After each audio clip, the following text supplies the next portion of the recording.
안녕하세요. 30대 초반 결혼 2달 만에 깨끗하게 갈라서고 다시 싱글이 된 여자 사람입니다. 며칠 전 한 기사에서 갑론을박 논란거리가 있었어요. 결혼식을 하고 혼인신고를 하지 않은 채 헤어지면 이혼이냐 파혼이냐 였습니다. 제 생각은 이혼이 맞다고 생각해요. 혼인신고 자체가 사회적인 책임각을 표명하는 것이기 때문이죠. 혼인신고를 하지 않았어도 친인척을 비롯한 친구, 직장 동료 등을 모아 선포했으니 이혼이 맞다고 생각하거든요. 그래서 저는 혼인신고도 하지 않았지만 결혼식도 하고 신혼여행도 다녀왔기에 2달 만에 돌싱녀가 되었습니다. 왜냐고 물으신다면 남자 특유의 우리 엄마 불쌍하잖아 코스프레 때문이라고 말할 수 있어요. 연애할 때도 당신 엄마 불쌍하게 생각한 적 없으면서 결혼하고 나니 세상을 보는 눈이 달라졌다며 이상한 논리를 폈거든요. 물론 단순히 논리만 폈다면 이혼까지 가지 않았을 거예요. 그런데 이 멍청한 남자는 그 이상의 욕심을 부려 깨끗하게 갈라서게 되었답니다. 멍청했지만 오히려 속이 너무 투명해 더 살아볼 필요 없이 결단을 내리게 만들었어요. 그 과정은 벽창호가 따로 없어서 고구마 100개를 먹은 듯 답답했지만 그 과정 덕분에 더 수월하고 빠르게 정리했네요. 제가 좋아하는 명언 중 하나가 모든 것엔 그럴 만한 이유가 있다는 거예요. 지금은 이해할 수 없어도 시간이 더 지나 돌이켜보면 다 연관성을 지닌다는 뜻에 마음에 들었거든요. 신혼여행지에서 돌아올 때부터 당신 엄마 불쌍하다고 안타까워하던 전 남편도 그랬습니다. 그땐 유난이라 생각했는데 다 밑밥을 깔아두는 거였죠. 아직 비행기 시간 여유 있지? 우리 엄마 해외여행 한 번도 안 가봤는데 나만 신혼여행으로 해외여행 간다고 하니까 좀 미안한 거 있지. 명품 가방이라도 하나 사다 드릴까? 그럼 좀 덜 미안할 것 같아. 자기가 좀 골라줄래? 당신 명품 가방 좋아하니까 어떤 디자인이 좋은지 잘 알 것 같아. 나는 그 가방이 그 가방 같아서 잘 모르겠다. 같이 골라줄 거지? 어머님 명품 가방? 어머님 가방 좋아하셔? 평소 무겁다고 핸드폰도 들고 다니시는 것도 별로 안 좋아하시지 않아? 명품이라도 손에 뭐 드는 걸 좋아하시고 익숙해야 들고 다니지. 내 친구들 중에도 뭐 드는 거 귀찮아 싫어하는 애는 명품 가방이 아니라 명품 할애비를 준대도 싫대. 귀찮고 무거워서. 어머님도 그러면 어쩌려고? 에이, 그런 게 어딨어. 아무리 드는 게 무거워도 몇백 하는 명품 가방이면 자랑하려고도 들고 다니겠다. 설마 우리 엄마한테 가방 사주는 거 돈 아까워서 그런 소리 하는 거 아니지? 그런 거 아니면 해외여행도 못 가본 우리 엄마 명품 가방 하나 사주자. 장모님은 지난달에도 해외여행 다녀오셨잖아. 계속 마음 쓰여서 그래. 어? 지금 시간 그러면 돌아오는 길에 사도 되고 여행 간 공항에서 사도 되고 어? 신혼여행을 떠나기 위해 수속을 마치고 면세점 쇼핑을 하고 있었습니다. 보통 해외여행을 계획하면 사고 싶은 물품은 인터넷으로 주문하고 찾아가잖아요. 저 역시도 쇼핑할 시간이나 물품을 정리할 시간이 부족해 필요한 것들은 미리 주문하는 편이었어요. 괜히 여행 떠나는데 이것저것 힘들게 짐 빼고 싶지 않았거든요. 그래서 친구들에게 줄 선물이나 제가 필요한 건 이미 주문하고 크게 쇼핑할 건 없다고 생각했죠. 근데 대뜸 남편이 시어머님 명품 가방을 사주면 어떠냐고 넌지시 물었습니다. 말이 사주면 어떠냐는 거지? 뉘앙스는 해외여행 한 번도 못 가본 우리 엄마를 위해 꼭 사야 한다는 형식이었어요. 그런데 저희 시어머님 정말 손에 뭐 드는 거 싫어하세요. 핸드폰도 겨우 들고 다니실 정도니 말 다 했죠. 그런 시어머님 스타일을 아는지 모르는지 명품 가방에 목매는 남편이 사실 이해 안 갔습니다. 솔직히 저도 명품 가방 한두 개는 있지만 선호하는 편도 아니거든요. 중요한 모임 있을 때 보여지는 용으로 가지고 다닐 뿐 실용 가치는 크게 없어 자주 사는 것도 아니죠. 하지만 남편은 그런 건 아랑곳하지 않았습니다. 저희 부모님도 해외여행을 자주 다니는 건 아니지만 1, 2년에 한 번은 다녀오시는 편이었어요. 그래서 남편의 관심사는 불쌍한 우리 엄마였죠. 생각지 않은 가방을 몇백 주고 사는 것도 마음에 안 들었고 시어머님이 좋아하실지도 모르는데 남편은 막무가내였어요. 꼭 신혼여행 갈 때 사는 게 아니더라도 귀국할 때 사도 괜찮으니 사드리자며 저에게 답을 듣기 원했습니다. 글쎄, 어머님이 좋아하신다면 한 번은 생각해 볼 수 있는데 확실하지도 않은데 예상에 없는 몇백 사용하는 건 좀 그래. 아무리 우리 엄마가 해외여행을 다니셨다 해도 우리 엄마는 안 사드리고 어머니만 사드리는 건 역시 형평성에 어긋나는 것 같고 정 사드리고 싶으면 국내 들어가서 어머니께 물어보고 적당한 걸로 그때 생각해보자. 한두 푼도 아니고 덜컥 살 정도로 우리가 여유 있는 건 아닌 것 같아. 내 말 무슨 뜻인지 알지? 아이, 가방 하나 사드리는데 그게 그렇게 형편 논할 일이야? 자기도 있고 장모님도 있는 명품 가방 우리 엄마는 하나도 없는데 우리 엄마 불쌍하지도 않아? 면세점이 일반 백화점보다 저렴하니까 한 개 사가면 좋잖아. 어머님도 없으면 당연히 사드리자고 하겠지. 근데 자기랑 우리 엄마 장모님이 이렇게 내 가족에겐 유일한 여자 셋인데 우리 엄마만 명품 가방 없으니까 속상해서 그러지. 내 맘도 몰라주냐? 사실 이때 예감을 좀 했어요. 원래 사연을 즐겨 듣는 건 아니었는데 결혼을 앞두고 결혼에 관한 이야기, 시댁에 관한 이야기를 들으면서 내게도 일어날 수 있는 일이라 생각했거든요. 일부 남자들이 연애할 땐 당신 엄마 불쌍한 거 하나도 표현하지 않다가 결혼하고 하나둘 속내를 드러낸다던 사연을 들었어요. 그게 시작이라는 건 종종 들어서 알고 있었던 거죠.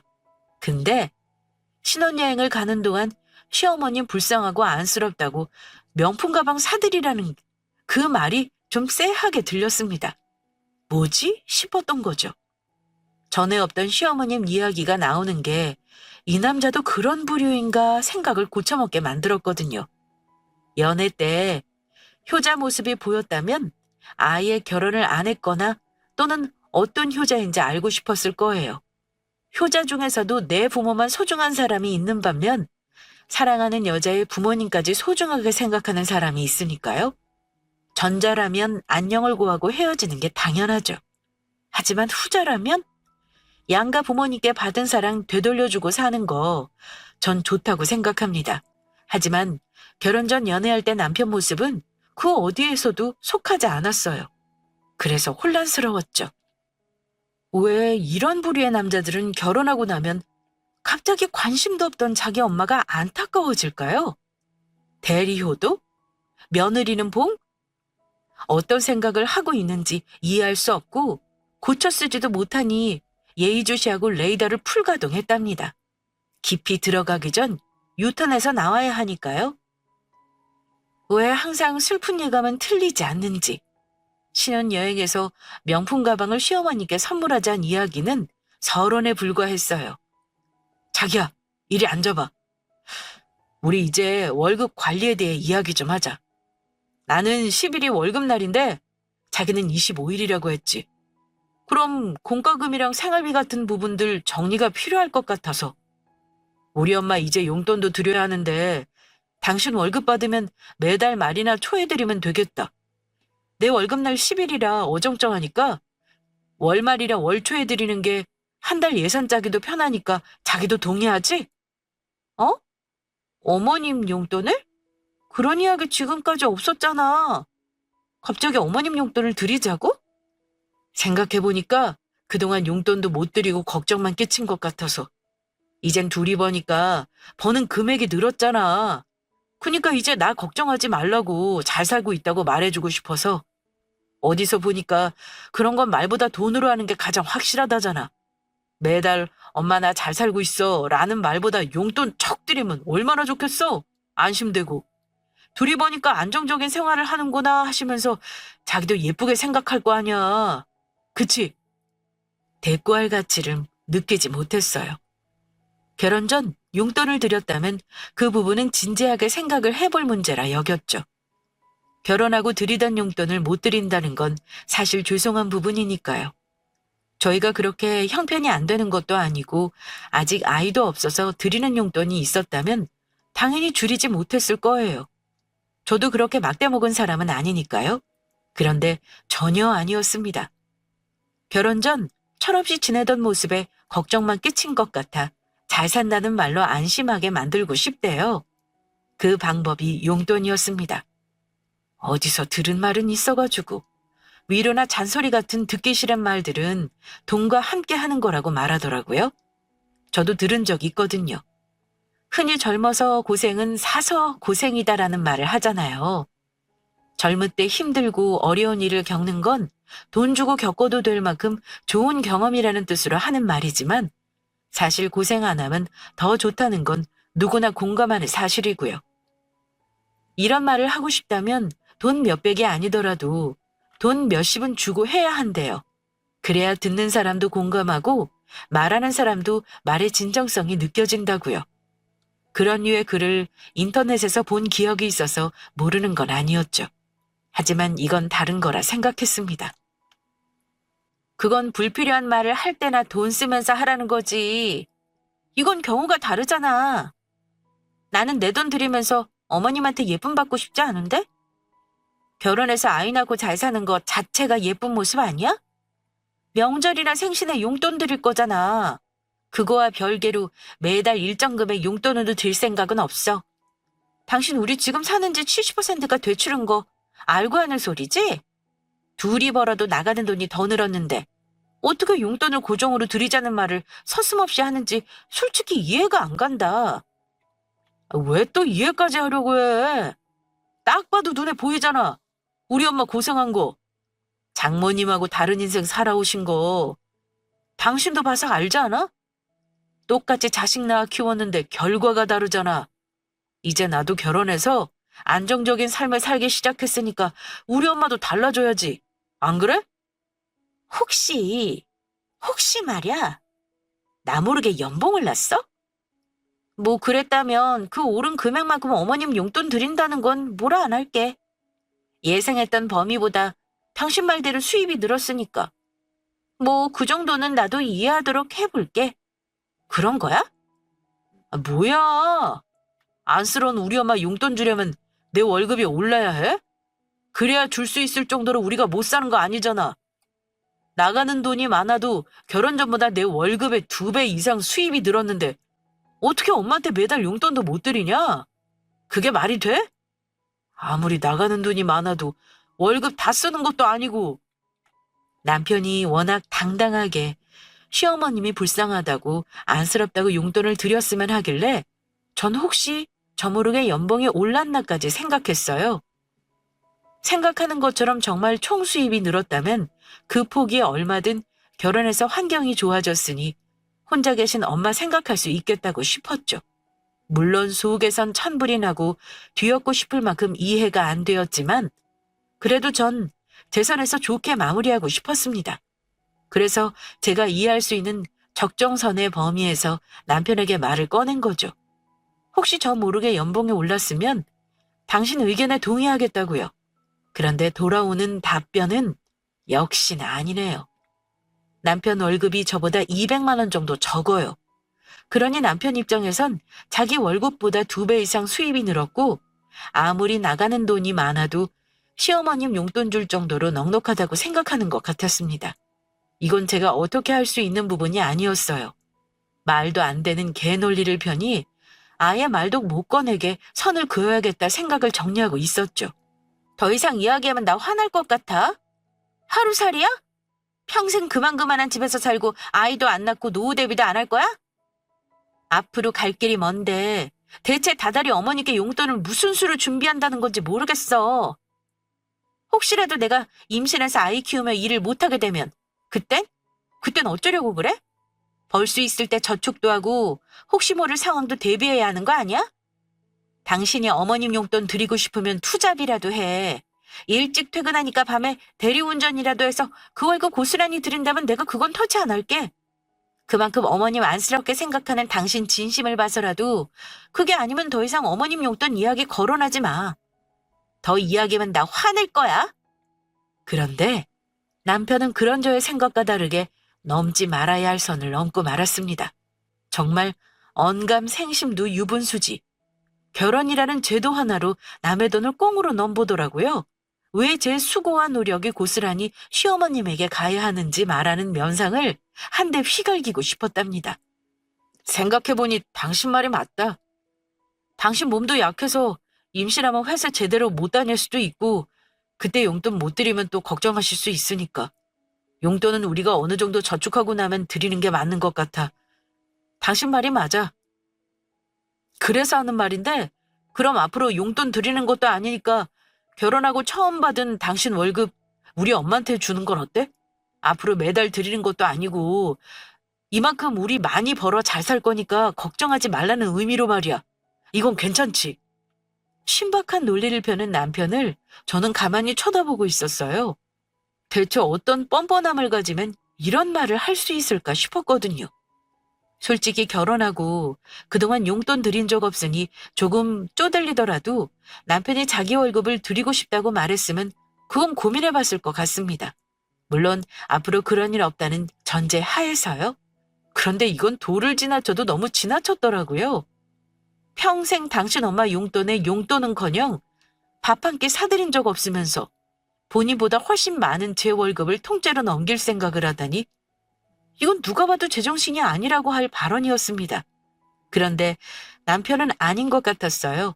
그 전까진 제가 반대 의견을 따박따박 말하며 대꾸했는데 물끄러미 바라보고 있으니 제 생각이 긍정적이라고 느끼는 것 같았죠. 제 눈치를 살피더니 이내 말을 이어갔거든요.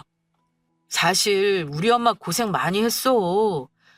자기도 알다시피 우리 엄마는 딸이 있는 것도 아니고 아들만 셋이잖아.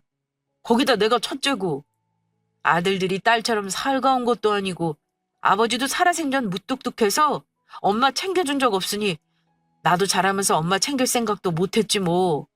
그런데 당신 만나고 장모님 집에서 받는 대우 보니까 나도 생각이 달라지더라고. 우리 엄마가 불쌍해지고 말이야. 같은 여자로 태어나서 비슷한 연배를 지니시고 같은 시대를 지내는데 너무 다른 삶을 살잖아. 고생은 고생대로 하고 대우도 못 받고 말이야. 내 말 무슨 뜻인지 알지? 그래도 아들 장가 잘 가고 며느리 잘 만나 첫 월급 받으면 얼마나 대견하고 뿌듯하시겠어. 그치? 당신도 동의하는 거지? 우리 엄마한테 주는 거 하나도 안 아깝잖아. 그치? 왜 이런 부류의 남자들은 연애할 땐 하나도 그런 뉘앙스를 안 풍길까요? 그랬다면 식장 들어가기 전에라도 엎었을 텐데 말이에요. 식장도 들어가고 신혼여행도 다녀오니 볼장 못 볼장 다 봤다고 생각하나 봐요. 아니면 잡은 물고기니 도망가지 못한다고 생각할까요? 그것도 아니면 자기 자신이 너무 매력적이라 생각해서 그만한 가치가 있다고 생각하는 것인지 궁금했습니다. 그리곤 이내 눈물이 나기 시작했어요. 내 자신이 한심해졌거든요. 이 사람은 대체 날 어떻게 봤을까? 내가 얼마나 멍청하게 보였으면 이런 말을 서슴없이 할까 싶었죠? 삶에 회의가 들기 시작했어요. 사회생활도 제법 잘해서 나이보다 빠른 승진에 승승장구하고 있다는 자신감에 살았거든요. 그런데 저에게 이런 논리를 펴는 남자를 선택해 결혼했다니. 현실을 부정하고 싶었습니다. 어느 정도 말이 안 되면 싸워서 바꿀 수 있다는 생각이 들 수 있어요. 저도 명품 가방이나 매달 용돈에선 단호하게 밀고 나가며 의사를 피력했으니까요. 하지만 그런데도 굽히는 거 없이 더 과한 요구를 하는 남편을 보니 이건 제가 그렇게 보였다는 생각밖에 안 들었습니다. 그런 생각이 들며 이런 남자가 좋다고 결혼까지 한 제가 한심하게 느껴졌어요. 그래서 흐르는 눈물을 멍하니 내버려 둔 채 남편을 바라만 보고 있었습니다. 자기 울어? 그렇다고 울 것까지 뭐 있어. 자기가 생각해도 우리 엄마 살아온 인생 기구하지. 아들들은 다 자기 살 길 바빠 용돈이나 밥 한 끼 제대로 사드린 적 없는데 말이야. 엄마는 뭐 예쁘다고 악착같이 생활비 벌어서 부족하지 않게 키워주셨나 몰라. 그래도 자기 만나 나 철들었다. 그치? 그런 며느리가 번 첫 월급 받으시면 얼마나 좋아하실 거야? 아, 울 거 없어. 자기야, 이제 우리 엄마 행복할 날만 남았는데 뭘. 다 자기 덕분이야. 어이구, 내가 사랑에 안 빠질 수 없다니까. 이렇게 마음이 어리고 예쁘고 능력도 있고 말이야. 흐르는 눈물을 닦아주는 남편을 가만히 보다 마지막 기회를 주고 싶었어요. 미쳤다고 손가락질 하실 수 있지만 적어도 내 부모에게 같은 마음이길 바라는 작은 미련이 남았거든요. 이건 남편에 대한 사랑 때문만은 아니었어요. 적어도 내가 그렇게 멍청하지 않다는 나에 대한 작은 연민 같은 느낌이었습니다. 연애할 때 그런 모습을 보이지 않았기에 알 수 있는 방법이 없었어요. 결혼하고 일주일 만에 말도 안 되는 논리를 펴며 제 월급을 몽땅 시어머니께 주자는 헛소리를 하지만 우리 부모님에 대한 마지막 마음을 듣고 싶었습니다. 물론 예상을 못하는 건 아니었어요. 그냥 지푸라기라도 잡는 심정이었다고 말하면 그때 제 심정이 잘 와 닿을까요? 적어도 그 정도의 쓰레기는 아니길 바라는 마음이었으니까요. 그래서 조심스럽게 남편에게 물었습니다. 저희 부모님에 관해서요? 똑같은 마음은 아니더라도 생각을 하고 있다면, 그랬다면 헤어지더라도 마음이 덜 아플 것 같았거든요. 저도 알았던 것 같아요. 이 사람과 같이 살면 제 미래가 행복하지 않다는 건 말입니다. 그래서 깨끗하게 뒤돌아설 무언가가 필요했던 거죠. 그런데 사람 마음이 참 간사해요. 판도라의 열쇠를 쥐고 있는데 그 끝이 궁금하면서 한편으론 두려웠거든요. 너무나 뻔한 결말의 끝을 알면서 다가가는 심정이었으니까요. 어머니께 내 월급 다 드리면? 우리 엄마는? 어머님? 어머님 뭐 챙겨드릴 게 있나? 자기 집은 워낙 잘 살잖아. 아버님 직장 탄탄해서 연금도 꼬박 잘 나오고 퇴직금으로 상가 사신 걸로 월세도 잘 나오는 거 아니야? 두 분 사용하시기 넉넉하고만 뭘 용돈이 필요하시다고 그래? 처가댁은 잘 사니까 돈 한 푼이라도 드릴 거 뭐 있나? 그렇게 쓰긴 우리가 버는 돈이 아깝지. 우리가 오히려 힘들게 버는 거잖아. 우리보다 더 힘들게 사는 게 우리 엄마인 거고 돈의 흐름은 그렇게 가는 게 맞는 거지. 안 그래? 잘 살고 안 살고 문제가 아니잖아. 용돈을 받는 부모의 마음은 다 같은 거 아닐까? 나는 그럼 우리 엄마 서운할 것 같은데? 뭘 서운해하신다 그래? 부모들은 자식 잘 살면 그걸로 마음 든든하고 행복한 거지. 처가댁은 잘 사니까 돈 한 푼 드리는 것보다 자주 찾아뵙고 말벗 되어드리는 게 맞는 거고 우리 엄마는 고생하고 힘들게 살았으니 돈으로 보상해주는 게 맞는 거지. 다 형편에 따라 하는 거야. 그니까 그런 거 너무 마음 쓰지 마. 정 처가댁 용돈 드리고 싶으면 당신이 종종 주말 근무 신청해서 월급 이외 수당 챙기던가. 나도 그렇게 당신이 챙기는 건 처가댁 드려도 뭐라 안 할게. 그만큼 주고 싶다는데 내가 뭐라 해? 근데 그거 아니면 지금 내가 버는 거 그리고 당신이 벌고 있는 금액은 엄연히 부부 공동 재산이니까 거기서 처가댁 드리는 건 반대야. 나도 분명히 의사 전달했어. 저는 남편이 생각이 단순하다고 느꼈거든요. 그런데 아니더라고요.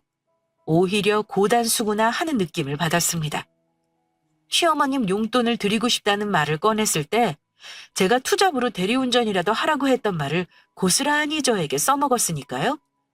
제가 남편보다 200만 원을 더 벌고 있는데 제 첫 월급은 고스란히 시어머님께 용돈으로 드리자는 남편은 친정에 돈 한 푼도 줄 수 없다는 의사를 내비쳤습니다.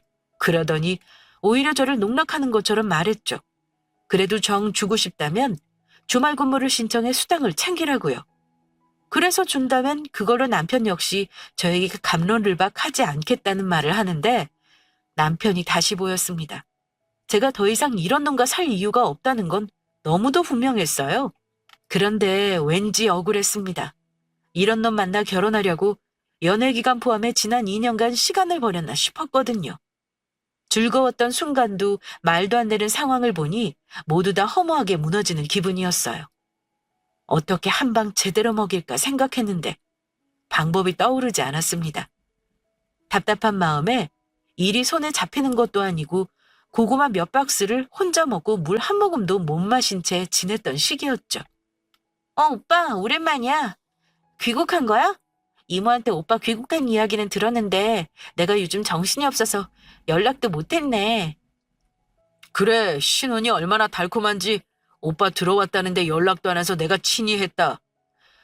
점심시간 괜찮아?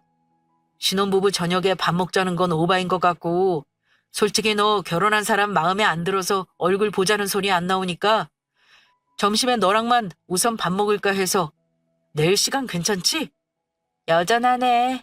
내가 누굴 만나든 내 남자친구 하나같이 마음에 안 들어하는 건 누가 보면 진짜 오빠가 내 전 남친이라도 되는 줄 알겠어? 내일 봐. 그러던 중 사촌오빠의 귀국 소식이 들렸습니다. 중학교 시절까지 거의 붙어 살다시피 한 사촌오빠였어요. 저도 외동이고 사촌오빠도 외동이거든요. 둘째 이모 아들인데 사촌오빠가 태어나고 동생 낳아달라고 이모를 졸랐다 해요. 이모는 형편상 아이를 더 낳을 수 없었고요. 가까이 살던 저희 엄마가 저를 낳으면서 원하던 동생을 얻게 된 사촌오빠는 어릴 때부터 저를 너무 예뻐했어요.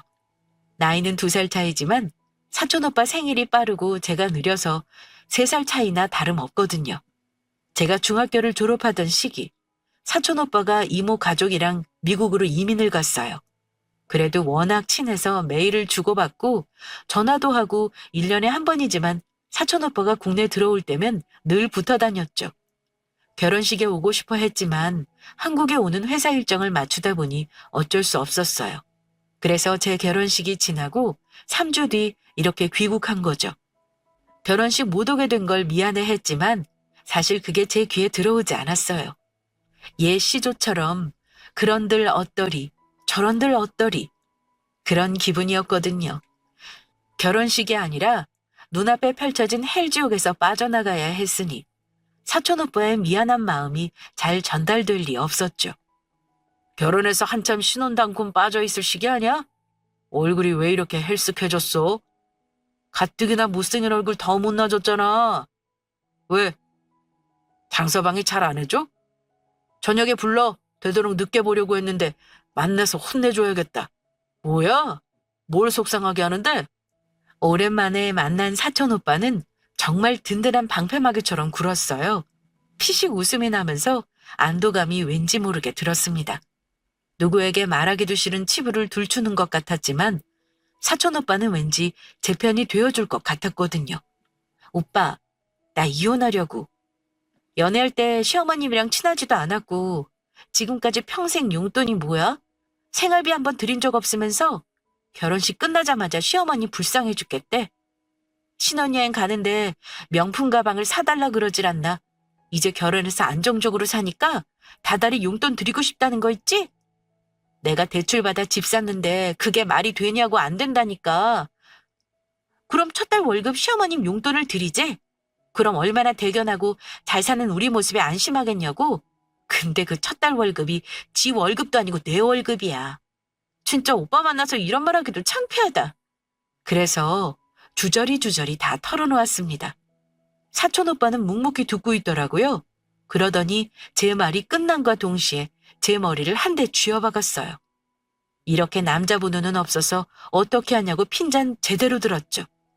남자는 남자가 보면 안다고 사진 보여줬을 때 인상이 별로라고 말한 적 있거든요. 인성의 8알은 관상이라며 엄청 뭐라고 했었죠. 사실 사촌오빠는 제가 남자친구 생길 때마다 안 좋다고 말해서 모든 남자친구를 다 보여줬던 것도 아니에요. 그래서 결혼할 때 남편이 별로라는 이야기를 들었어도 그러려니 지나쳤죠. 사촌오빠는 어떤 남자라도 다 제가 아깝다고 생각하는 사람이었으니까요. 그런 오빠가 저녁에 남편과 같이 보자고 말했습니다. 단, 조건을 하나 붙였어요. 사촌이라는 말 하지 말고 함께 보자고요. 그래서 알았다고 답하고 남편에게도 전달했습니다. 당신 오늘 저녁에 시간 괜찮아? 왜? 무슨 일 있어?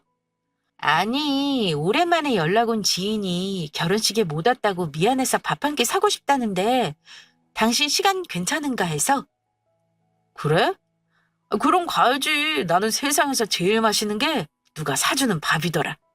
어디로 가면 돼? 오만정이 다 떨어졌다는 게 이런 순간을 두고 말하나 봐요. 사실 세상에서 제일 맛있는 밥은 남이 차려주는 밥, 남이 사주는 밥이라는 건 저도 동의합니다. 그런데 그 말이 남편 입에서 나오니까 느낌이 달랐어요. 진상도 이런 진상이 또 있을까 싶었거든요. 어떤 지인인지도 묻지 않더라고요. 밥 사줄 정도니까 친하다고 생각하거나 저를 아낀다 정도로 여기는 것 같았어요. 뭐 둘 다 틀린 말은 아니죠. 그렇게 저녁 식사 자리에 저와 남편, 그리고 사촌 오빠가 처음으로 마주보고 앉게 되었습니다. 안녕하세요. 처음 뵙습니다. 김혁진입니다. 우희에게 이야기 많이 들었어요. 어릴 때부터 친남매처럼 가까이 지낸 사이였는데 제가 미국으로 이민 갔다가 귀국한 지 얼마 안 돼요. 결혼식 날짜 맞추려 애썼는데 생각보다 쉽지 않아서 이렇게 뒤늦게 인사드리네요. 아, 네. 안녕하세요. 전 우희에게 한마디도 듣지 못했어요. 이렇게 근사한 지인이 있는 줄은 몰랐네요. 이렇게 호텔 디너를 사주실 정도면 우희랑 상당히 가까웠구나. 우희를 굉장히 아끼시나 봐요. 맛있고 좋은 곳에서 식사 대접하면 우희랑 관계가 어떤지 예측이 가능한가 봐요. 뭐 말씀하신 대로 우희를 아끼고 상당히 가까운 관계는 맞죠. 볼 거 못 볼 거 다 봤으니까. 하지만 직원 할인이 가능해 생각보다 부담되지 않는 가격이에요. 그러니 부담 없이 드셔도 좋을 것 같습니다. 사촌 오빠가 잡은 식사 자리는 고급 호텔 디너였어요. 낮에 볼 땐 편안한 차림이었는데 저녁엔 정장을 차려입고 나왔더라고요. 사실 제가 보고도 깜짝 놀랐습니다. 그건 남편도 마찬가지였어요. 고급 식사 자리에 초대한 사람이 웬 남자라는 사실에 기분 언짢아하는 느낌이 들었거든요.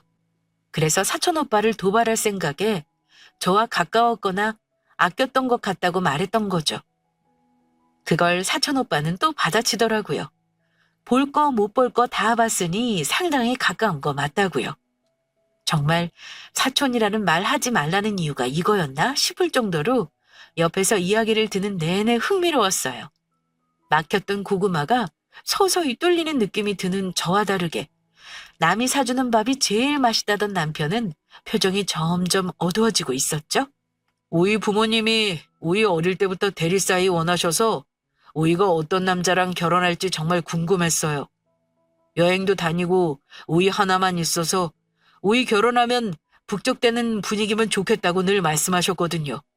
워낙 정도 많으신 분들이라 잘해드리세요. 가는 것 이상으로 주는 게 많으신 분들이니까요. 대릴사요? 장모님 장인어른은 워낙 가진 게 많으셔서 저희가 뭐 드릴 게 있나요? 오히려 저희가 부족하니 늘 안쓰러워하시는 거죠. 마음으로 잘하면 되죠. 진심은 통하는 법이니까요. 에이, 그런 게 어딨어요. 마음이 가면 돈도 가야죠. 제가 오늘 호텔 디너가 아니라 포장마차 우동을 사드렸어도 그랬을까요? 그랬어도 우리 아끼고 많이 친했나 보다 라는 생각이 드셨을 것 같아요? 아닐걸요?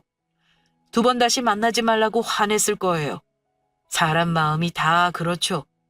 곳간에서 인심 난다는 말이 괜히 있는 게 아니라니까요.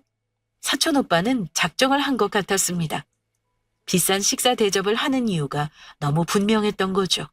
사실 저희 친정 부모님은 대릴 사위까지는 아니어도 여행도 다니고 잘 지냈으면 하는 바람이 있으셨어요. 모든 부모님들이 아마 다 그렇겠죠. 자식이 결혼했다고 남이 되는 건 아니니까요.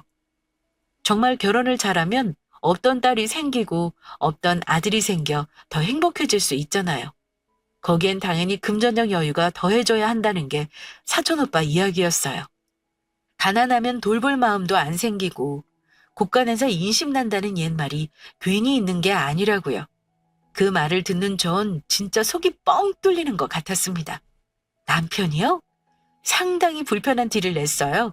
하지만 사촌 오빠는 그런 건 아랑곳하지 않았죠. 며칠 전 한 기사를 봤는데 혹시 보셨어요? 한국 남자들 대리효도에 목맨다는 기사였거든요. 요즘 기자들 진짜 돈 쉽게 버는 것 같아요. 그런 이야기 나오기 시작한 게 벌써 10년은 더 된 것 같은데 말이에요. 아직도 그런 남자 있음 이혼당해도 진작 당하죠. 안 그래요? 예전이야 한국 남자들 결혼하면 관심 없던 부모님 걱정하며 며느리가 딸처럼 굴어야 한다, 불쌍하니 용돈 넉넉히 드린다 소리에도 여자들 참고 살았지만 어디 요즘 여자들이 그러나요? 능력도 있어 똑똑해져. 그런 남자 있으면 결혼도 못하죠. 막말로 아들은 큰 돈 들고 딸은 흙 퍼먹이고 키우는 것도 아니고 말입니다. 딸 키우는데 돈이 덜 들어서 그러는 건 아닐 겁니다. 남자들이 왜 그렇잖아요. 살갑지 못하고 여자들처럼 마음을 헤아리는 능력이 부족하잖아요. 결혼하고 안정적인 가정 살면서 아내 위하다 보면 그런 대우 못 받고 지낸 자기 엄마가 불쌍하고 안쓰럽게 느껴질 수 있죠. 전 그렇게 생각합니다. 그쵸. 그런 생각 들 수 있죠. 그런데 문제는 그러면 본인이 잘하면 되는 거지 왜 애꿎은 아내 힘쓰냐는 거죠. 내가 못하니까 아내가 대신해라라는 생각은 본인은 그럴 생각이 없다는 거잖아요. 결혼하려고 다정하지 못한 성격이 변해 아내에게 잘해줄 정도면 충분히 자기 부모님에게도 그럴 수 있는 거죠. 안 그래요? 거기에 더 못난 사람은 불쌍하니까 돈으로 어떻게든 보상하려는 경우죠. 이런 경우 100% 이혼하더라고요. 남자가 얼마나 못났으면 결혼 전 하지도 못했던 아내 등에 업고 하려는 건지. 기사를 보는데도 정말 한심하게 짝이 없더라고요. 대리호도 하려는 남자들 별로라는 말을 하는 사촌오빠에게 남편은 자기 생각을 말하더라고요. 남자가 여자들에 비해 살갑지 못하니 그런 마음 충분히 품을 수 있다고 말이죠. 그 말에 동조하는 사촌오빠는 그럼 본인이 해야지. 왜 아내 힘 빌어 하려는지 모르겠다며 한심하다고 한참을 기사 주제로 남편을 잘근잘근 씹었습니다. 처음엔 단순히 기사인가 보다 생각하는 것 같았는데 이야기를 듣다 보니 본인 이야기라는 걸 남편도 알아채는 것 같았어요. 반론도 펴보고 자기 생각하는 입장도 이야기해보지만 사촌오빠가 통할 리 없었죠. 물론 결론은 얼마나 못났으면 그럴까였거든요. 물론 제 생각도 그랬고요. 그렇게 식사 자리를 끝나고 집으로 오는데 그 화살은 저에게 돌아왔습니다. 대체 그 남자 정체가 뭐야? 설마 당신 첫 월급 우리 엄마에게 드리자는 말했어? 그 말 듣고 지금 기사가 어쩌네 한국 남자들 능력 없으면 대리호도 하려고 하네 그렇게 나 엿먹이는 거야? 그래? 대체 무슨 놈이길래 결혼식 못 왔다고 한 끼에 20만 원 가까이 하는 식사를 턱하니 사주고 그래? 잤냐? 잤어? 아직 너 못 잊은 놈이라 나한테 보여주고 싶었던 거야? 우리 이혼하자. 사람이 못나도 이렇게 못날 수 있다는 걸 당신 보고 알았다. 대화하면서 얼굴 울그락불그락 하던데 당신도 당신 생각에 얼마나 창피한지 알았을 거 아니야. 그런 남자들 100% 이혼이라는 이야기를 들었고 나랑 이혼할 생각 없다면 미안하다. 생각이 잘못되었다가 맞는 거 아니야? 어떻게 겨우 한다는 소리가 그 남자 어떤 관계길래 비싼 식사 사주고 엿먹이냐는 소리를 하냐? 잤냐고? 잤냐고 물으면 같이 잔 세월이 너무 많아서 손에 다 꼽을 수도 없네. 네가 원하는 대답이 이거라면 됐지? 사실이죠. 사촌오빠와 잔날이 하루 이틀이겠어요. 거의 동고동락 하다시피 한 유년 시절 셀 수 없으니까요. 그 소리를 들은 남편은 저에게 고래고래 소리를 질렀습니다. 이혼 사유라고요? 제가 유책 배우자라는 둥 다른 것도 아니고 시어머님 용돈 주자는 소리에 이혼하는 부부가 세상에 몇이나 되냐는 둥 난리도 아니었어요. 그런데 이혼 쉽더라고요. 혼인신고를 하지 않았으니 사실혼 관계여도 법적으로 갈 필요가 없었거든요.